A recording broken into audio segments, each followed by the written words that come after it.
اپنے آقا و مطاع صلی اللہ علیہ وسلم سے عشق و محبت کا ایک واقعہ یوں ہے جس سے آپ کی دلی کیفیت کا اظہار ہوتا ہے۔ باہر بعض دفعہ انسان کہہ سکتا ہے کہ یہ دکھاوے کا اظہار ہے، لیکن اندر بیٹھ کے، علیحدگی میں بیٹھ کر جس طرح آپ کے جذبات حضرت صلی اللہ علیہ وسلم کے عشق و محبت کے تعلق میں تھے، اس کا بھی ایک واقعہ سن لیں۔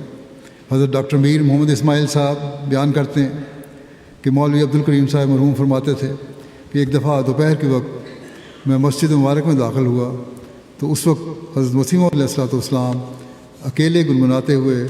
حضرت حسان بن ثابت رضی اللہ تعالیٰ عنہ کا یہ شعر پڑھ رہے تھے اور ساتھ ساتھ ٹہلتے بھی جاتے تھے۔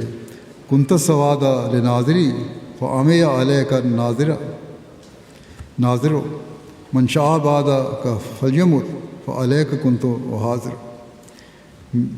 کہتے ہیں کہ میری آہٹ سن کر حضرت صاحب نے اپنے چہرے پر سے چہرہ ڈھانپا ہوا تھا رومال والا ہاتھ اٹھا لیا تو میں نے دیکھا کہ آپ کی آنکھوں سے آنسو بہہ رہے تھے۔ حضرت حسان حضرت صلی اللہ علیہ وسلم کے صحابہ میں سے تھے اور گویا آپ کے درباری شاعر تھے۔ انہوں نے حضرت صلی اللہ علیہ وسلم کی وفات پر یہ شعر کہا تھا جس کا ترجمہ یہ ہے کہ تو میری آنکھ کی پتلی تھا، بس تیری موت سے میری آنکھ اندھی ہو گئی، اب تیرے بعد جو چاہے مرے مجھے پرواہ نہیں،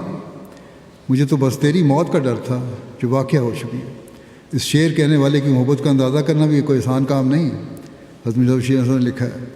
مگر اس شخص کے سمندر عشق کی تہ کو کون پہنچے جو اس واقعے کے 1300 سال بعد تنہائی میں، جب کہ اسے خدا کے سوا کوئی دیکھنے والا نہیں، یہ شعر پڑھتا ہے اور اس کی آنکھوں سے